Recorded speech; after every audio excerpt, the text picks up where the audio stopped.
beloved Boss Mike Cervera.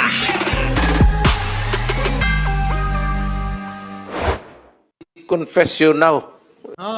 Ito na mga kababayan ha. Yung drama ni Bongo. Pakinggan nyo. I can make the confess you now if you want. Pinapatay ko lahat. Hindi rin po ako papayag na utusan ako ng illegal. At hindi rin po ako papayag na may mga reward system. Kasi Kita nyo mga kababayan. Yan yung mga drama nila Bongo, ni Bato, at ni Digong. Puro mga kasinungalingan. si Muking, Ang nangyayari kasi ngayon mga kababayan, yung salita nila kontra sa sinabi nila nung mga nauna. Ganon eh. Ganon yung... Oy! Oy! Oy! Doon! Doon. Ang gulo-gulo ng aso ko. Tuloy. hindi ka bigay ng pera.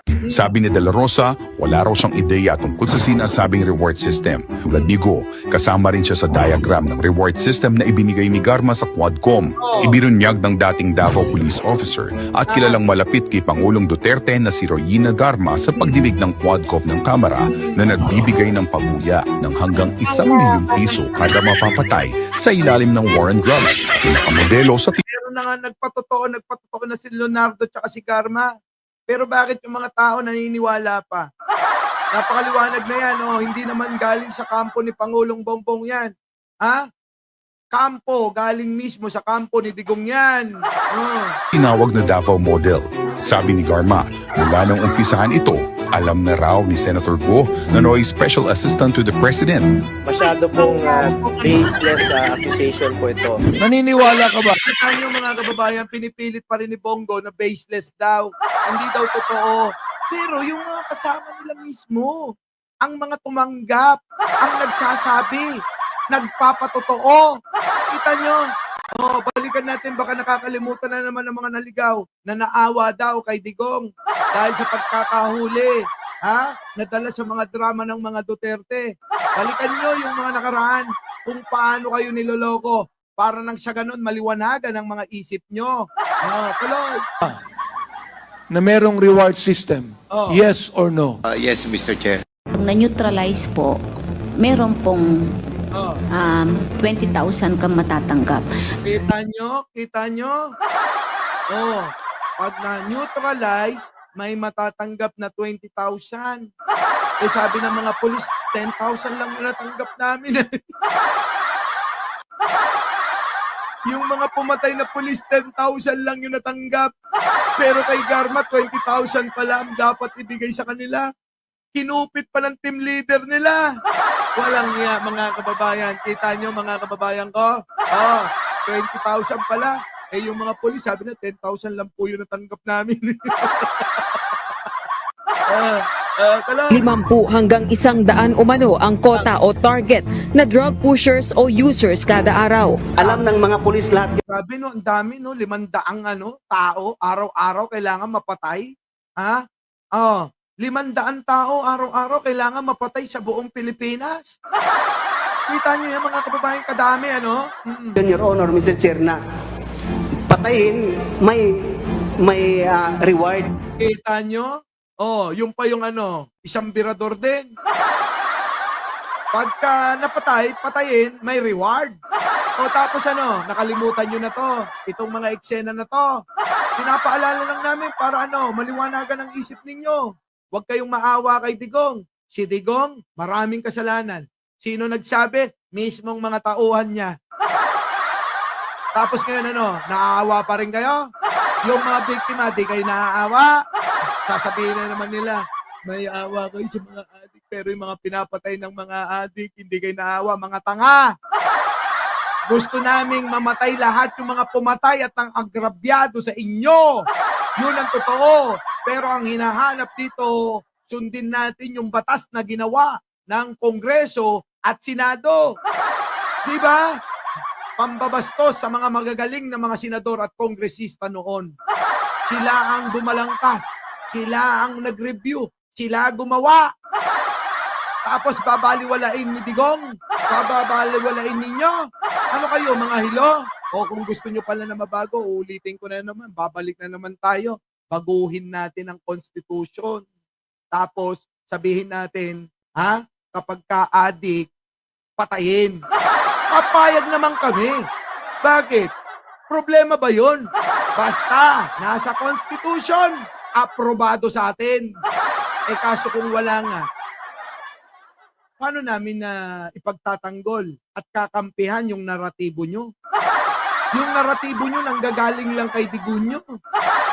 Yung naratibo namin nanggagaling mismo sa Constitution na ginawa ng Kongreso at Senado. Siyempre sasabihin nila, ay ayaw namin baguhin yan, yung Constitution.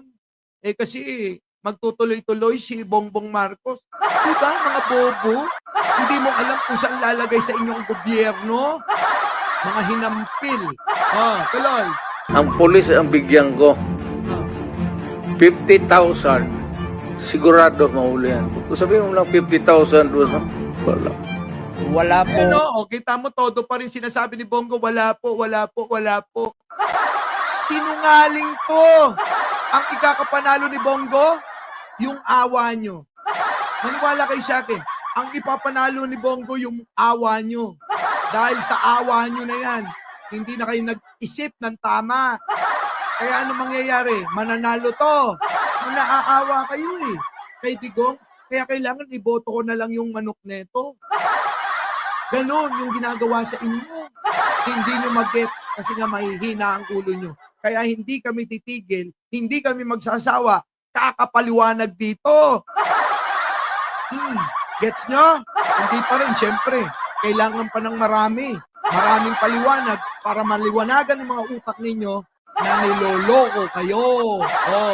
Tuloy. Reward system. Pero sabihin mo, ibigay mo yung 50,000, no? Hanapin mo. Pag lumaban, patayin mo. Kita nyo? Double digit. Kita nyo mga kababayan, pag lumabang, patayin mo. Diba? Sana nga, nanlaban na lang si Digong Sana Digong, nung hinuhuli ka sa Villamor, inagaw mo yung baril ni Torre. Tapos pag agaw mo, yun. Gagawin sa iyo yung mga ginawa mo sa mga biktima mo. Diba? Di quits na. Wala nang gulo. Wala na si Digong. Patay na yun. Kaya lang sabi ni Lord, ay wag muna, wag niyong gagawin yan. Pahihirapan natin yan ng unti-unti. Dapat mamatay yan ng unti-unti. Pagdusahan niya lahat yung ginawa niyang kasamaan. Diba? Simple. Hindi sumang-ayon si bro sa ganon. May kaparaanan si bro sa lahat ng bagay sa pagsingil sa inyo. Kita nyo, sa susunod ang sisingilin. Si Sara, si Bato, si Bongo. Tulad niya, si Bato nagtatago na. Hindi na humakita mga kababayan. Hindi na humakita. Sino? Si Bato. Kahit sa opisina niya sa Senado, hindi na humakita Sarado na yung opisina niya. Paano pa makakapagsilbi? Sa bagay, wala namang ginawa. Tuloy, paalala lang po pala. Bago natin ituloy ito, isang like naman po dyan sa mga tao na cute-cutan sa akin. Tuloy. Squad. I can make the confession now, if you want. Mr. Chair. Talagang niyayari ko. Meron akong...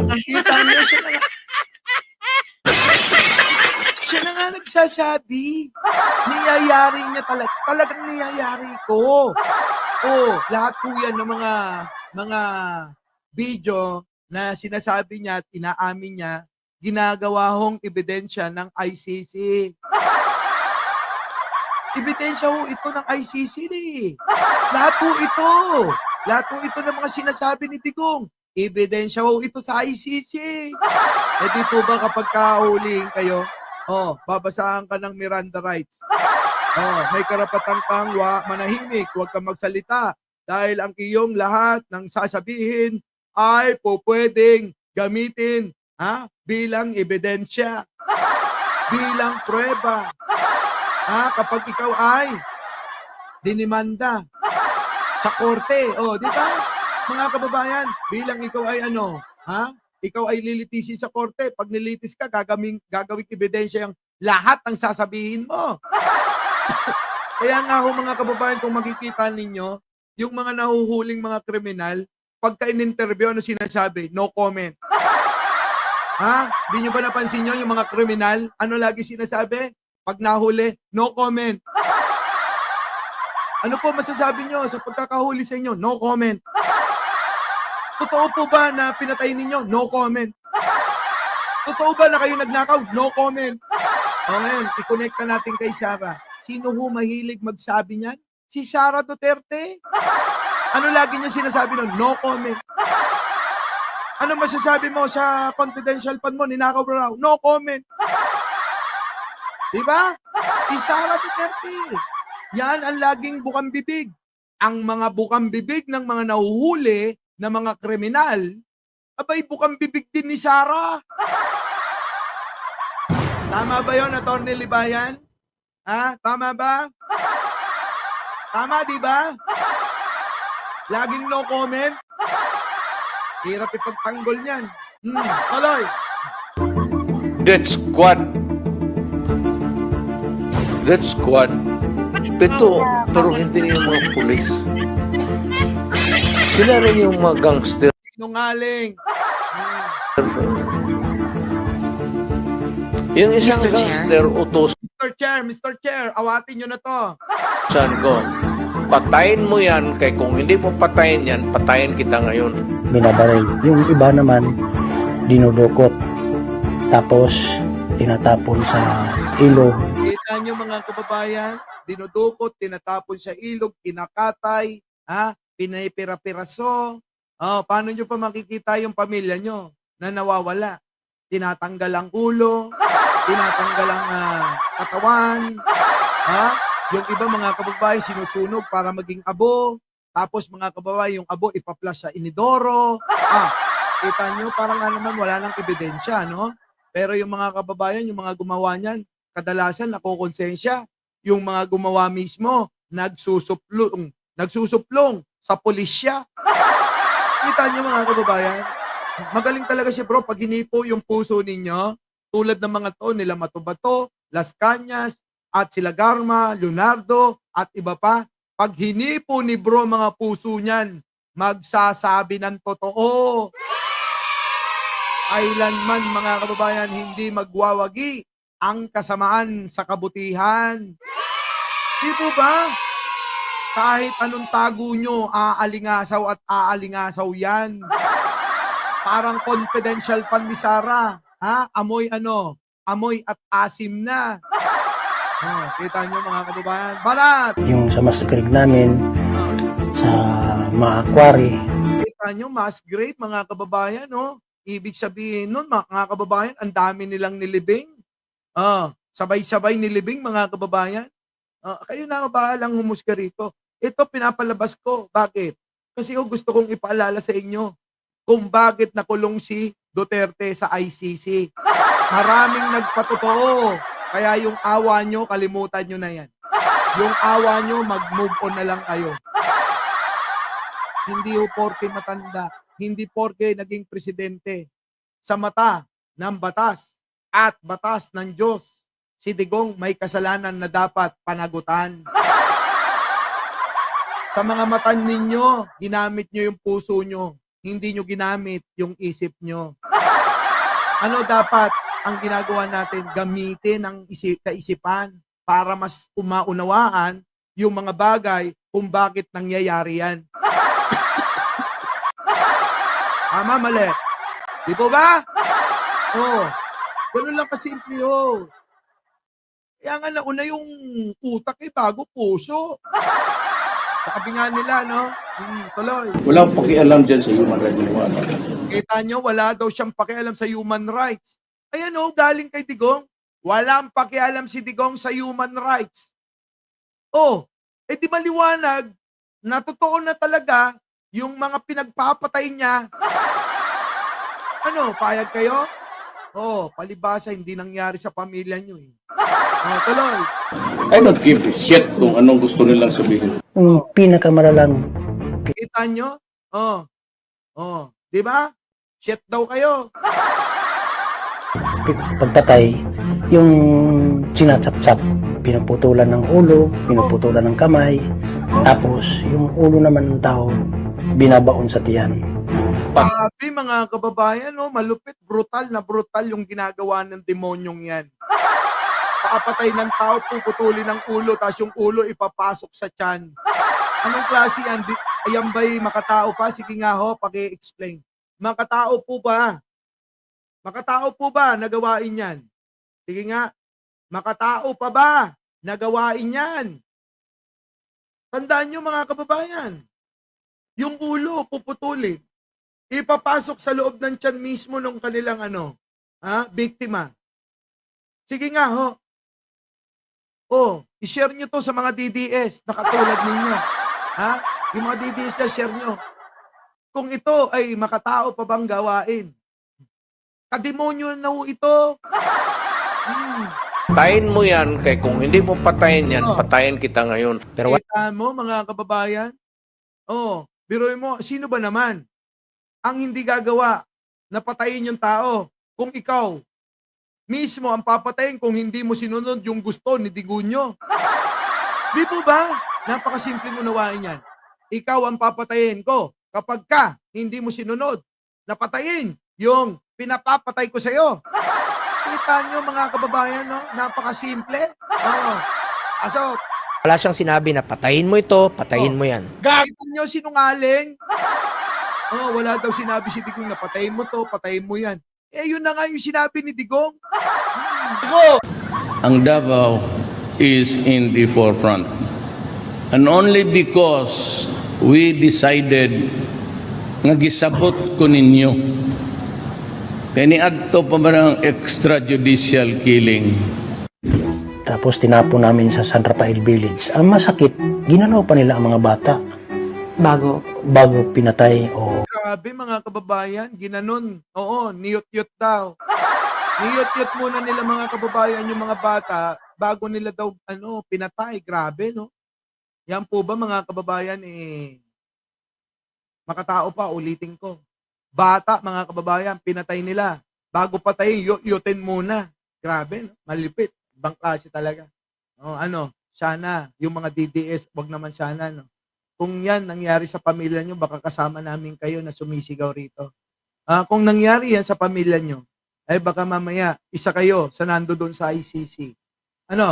O kung wala naman kayong pagmamahal sa mga ninyo, sa inyong pamilya, babaliwalain ninyo.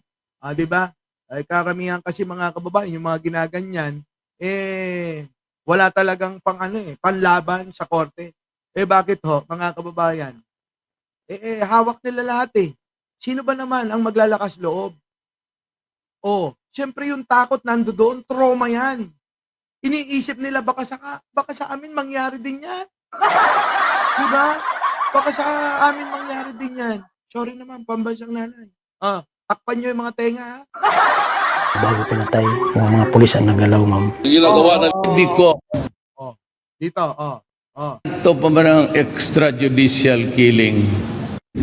Tapos tinapon namin sa San Rafael Village. Ang masakit, ginalaw pa nila ang mga bata. Bago pinatay yung mga pulis ang nagalaw, ma'am. Kita nyo, mga pulis ang mga gumalaw. Dahil malalakas ang loob. Bakit? Nakakapit sila kay Digong Diba, no? Matindi, diba? Matindi. Tapos kinakaawaan nyo si Digong. Kawawa si Digong? Kawawa si Digong? Pag umpugin nyo yung mga ulo nyo. Tuloy. Gawa namin pagpatay sa Davao City. Ilibing man o itapon namin sa laot. Ito po ay binabayaran kami ni Mayor Rody Duterte. Kita nyo, mga kababayan, si Digong talaga tinuturo nila Hindi naman si Mike Cervera. Diba? Si Digong ang tinuturo nila, mga kababayan. Hindi naman si Mike Cervera Aloy. Kasi kung wala kang makuha, you cannot capture him physically or maybe you do not know the whereabouts and you need the cooperation of the public, you come out with the reward. Hindi po totoo yan. Sabi ko nga, wala pong reward system. Kita nyo mga kababayan, todo pa rin yung pagsisinungaling ni Bongbong madrama. Mala artista kung ano nahawa na kay Ipi Year 2002, 2003, si Mayor na mismo ang nagbibigay sa amin ng reward personal. Grabe, si Digong mismo daw nagbibigay ng reward personal, oh. Napatay mo ba yung pinapapatay ko? Eto, pera, 50,000. Ilang ulo napatay mo? 2, Mayor, 100,000. Napatay mo ba yung pinagagalitan ko? 1 million. Grabe. Ibang klase. Ang intelligence fund, binili ko, pinapatay ko lahat. Kita nyo? Galing sa kanya mismo. Yung intelligence fund, mga kababayan, yun yung ginagamit para pambayad. Saan? Sa mga pinapapatay ni Digong. Tapos kinakaawaan nyo tong demonyo na to? Demonyo to! Bakit kinakaawaan nyo? Yung tunay na naglilingkod, mahal kayo. Anong ginagawa nyo? Binababoy nyo. Yung mga biktima nito, yung mga biktima lalong-lalo na, yung mga dinamay nila, yung mga wala namang kinalaman sa kung anong galit niya, bakit pati yung mga bata dinamay pa? Tandaan nyo, asawa, anak, biyanan, minasakir niya. Tapos sasabihin nyo, kawawa siya. Saan ang ulo nyo? Nasa puwet nyo? O yung utak nyo nasa ulo ng titi nyo? Yung utak nyo nasa mani nyo? Walang niya, mga kababayan. Ibang klase. Kaya ganun ang Davao. Yung mga kasama ninyo, pinatigok ko talaga. Kita nyo, aminado! Pinatigok. Tapos sasabihin nila, itong mga biktima ni Digong, may due process ba? May due process ba? Ang mga biktima ni Digong? Wala. Bakit kayo humihingi ng due process para sa kanya? Due process para kay Digong.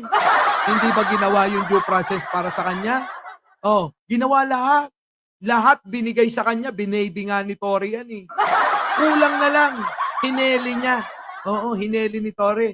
Digong, tulog na.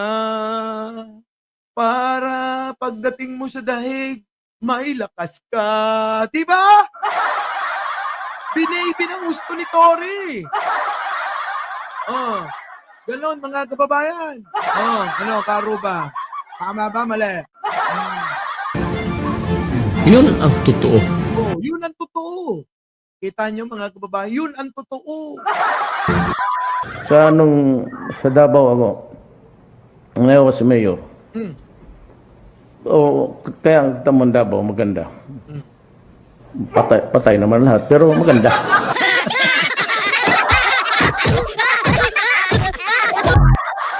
Di ba mga kababayan, patay naman lahat. Pero maganda daw. Maganda ba sa Davao? Bakit? Number 1 sa traffic dyan. Hindi nyo pinapakita yung bad side o yung mga nandiyan dyan sa likuran ng mga building nyo na puro squatter. Diba? Our beloved Boss Mike Cervera.